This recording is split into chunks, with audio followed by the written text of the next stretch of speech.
दोस्तों, मैं प्रवीण कुमार उज्ज्वल क्लासेस में एक बार फिर आप सभी का स्वागत करता हूं। तो मैं ऐसा करता हूं कि आप सभी बहुत अच्छे होंगे और अपने बोर्ड एग्जाम की तैयारी भी बहुत अच्छे से कर रहे होंगे। तो आज जो हम लोग वीडियो में पढ़ने वाले हैं, इससे पहले हमने जो वीडियो अपलोड किया था उसमें हमने बताया था पुष्प की संरचना के बारे में, ठीक ना। और यहाँ पे आज उसका पूरा नोट्स आपको मैं प्रोवाइड कर रहा हूँ। तो वीडियो में अंतिम तक बने रहिए और देखते रहिए, आपको हर एक टॉपिक बहुत अच्छे से समझ में आ जाएगा, ठीक है। और उम्मीद है कि जो मैंने पहला यहाँ पे वीडियो जो अपलोड किया था पुष्प की संरचना वाला, उसी से आपको हर एक टॉपिक अच्छे से समझ में आ गया होगा, ठीक ना। तो यहाँ पे देखिए, पहला पुष्प की संरचना में यानी पहला जो भाग होता है बाह्य दलपुंज होता है, जिसको इंग्लिश में बोलते हैं कैलिक्स।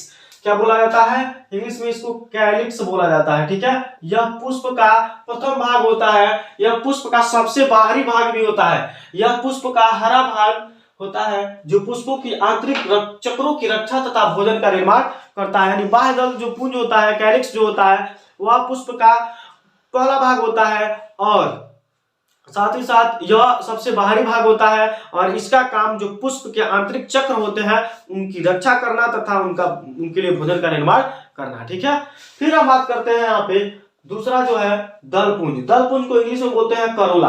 क्या बोला जाता है? तो इंग्लिश में इसको करोला बोला जाता है, COROLLA, यानी करोला, ठीक है, करोला। अब यहाँ देखिए करोला क्या होता है, यह पुष्प का दूसरा भाग होता है और यह क्या होता है, रंगीन होता है तथा इसका काम क्या होता है, ये पराग कणों को यानी परागण के समय पराग कणों को क्या करता है, कैप्चर करने का काम करता है। यानी क्या करता है, देखिए आप ध्यान से कि क्या करता है, इसका काम परागकण क्रिया के लिए कीटों को आकर्षित करना होता है। यानी जो दलपुंज होता है ना, ये क्या करता है, बहुत ही सुंदर फ्लावरिंग यानी काफी अच्छा एकदम रंगीन फूल एकदम क्या हो जाता है, फ्रूटिंग हो जाता है, यानी बहुत ही सुंदर ये क्या हो जाता है, फूल के रूप में दिखने लगता है और इसको देख करके कीट क्या हो जाते हैं, मोहित हो जाते हैं। ठीक उस प्रकार जिस प्रकार आप गुलाब के फूल को, खिलते हुए फूल को देख करके मोहित हो जाते हैं, तोड़ने के लिए जाते हैं, ठीक उसी प्रकार ये क्या होता है, खिल जाता है और कीट देख करके इसको क्या हो जाते हैं, मोहित हो जाते हैं और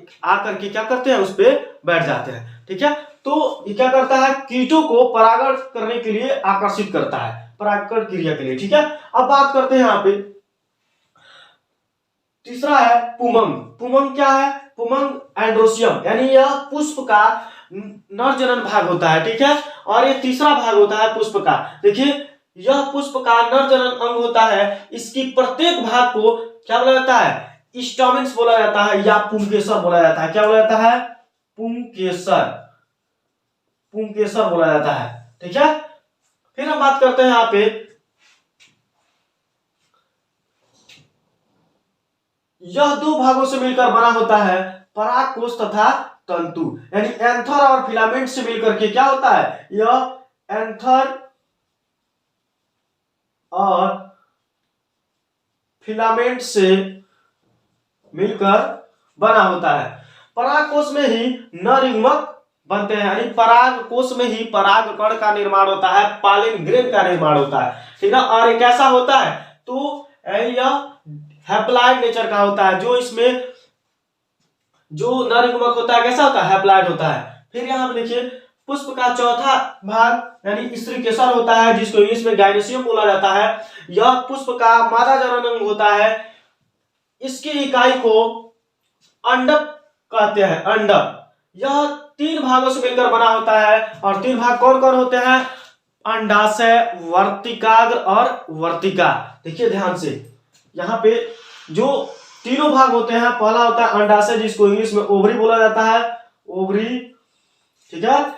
फिर जो दूसरा भाग होता है ये होता है मध्य भाग यानी वर्तिकाग्र, यानी स्टाइल इंग्लिश में बोला जाता है, तथा बाहरी भाग क्या होता है, अंतिम छोर पे जो पाया जाता है वो होता है वर्तिका, जो पुष्प के सबसे ऊपर पाया जा रहा था, जिसको इंग्लिश में स्टिग्मा बोला जाता है, ठीक है। तो इस तरीके से तीन भागों से मिलकर बना होता है, अंडाशय, वर्तिका और वर्तिकाग्र, इंग्लिश में ओवरी, स्टाइल और स्टिग्मा, ठीक ना।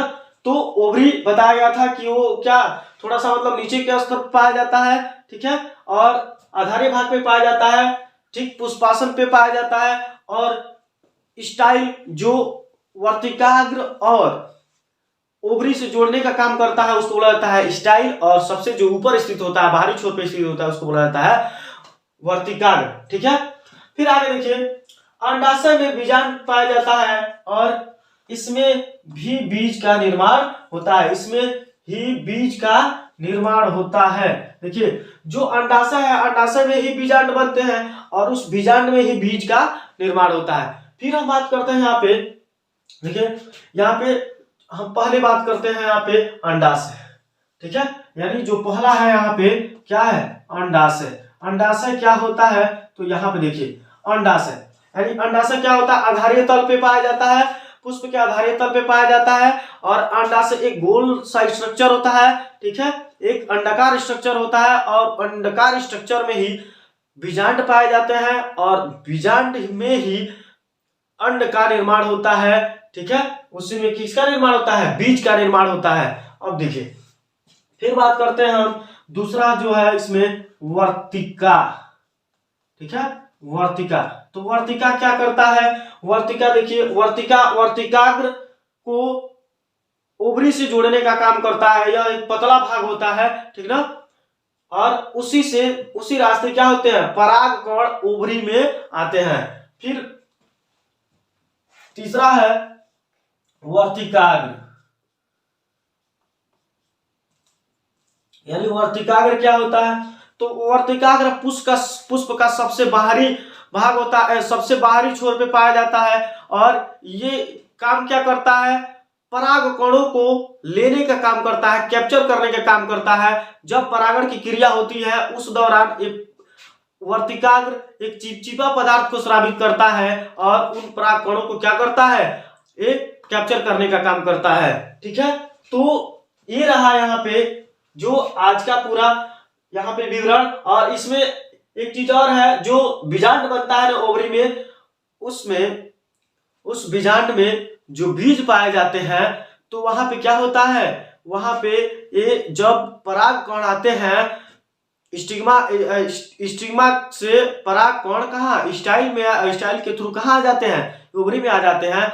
तो वहां पे देखिए, वहां पे जो पराग कण आते हैं तो ओवरी में अंड से क्या करते हैं, निषेचित हो जाते हैं। ठीक ना, और वहां से आने के बाद ये क्या होते हैं, देखिए उससे आने से पहले ये जो अंड होता है ना, ये भी ये एन होता है, यानी एन नेचर का होता है, यानी हैप्लॉइड नेचर का होता है, और जो वहां पे परागकण होता है वो भी हैप्लॉइड नेचर का ही होता है। ठीक ना, तो यहाँ पे क्या होता है, जब आता है तो यहाँ पे परागण की क्रिया, जो परागण की क्रिया के दौरान यहाँ पे ये आता है और परागकण क्या करते हैं, यहाँ पे आकर के अंडाशय में आके बीजांड से फर्टिलाइज कर जाते हैं और यहाँ पे एक भ्रूण का निर्माण कर देते हैं और भ्रूण से एक फल का निर्माण हो जाता है। ठीक है, तो इस प्रकार से ये जो आपका टॉपिक रहा पुष्प की संरचना, ये यहाँ पे इतना पे ही खत्म हुआ। ठीक है, तो मैं आशा करता हूं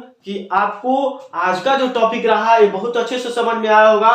ठीक ना, तो आप यदि मेरे चैनल पे नए व्यूअर्स हैं तो सबसे पहले आप मेरे चैनल को सब्सक्राइब कर लें और बेल आइकन को दबाना बिल्कुल ना भूलें, जिससे कि मेरा जो भी नेक्स्ट वीडियो है उसका नोटिफिकेशन सबसे पहले आपको प्राप्त हो। Thanks for watching video. जय हिंद।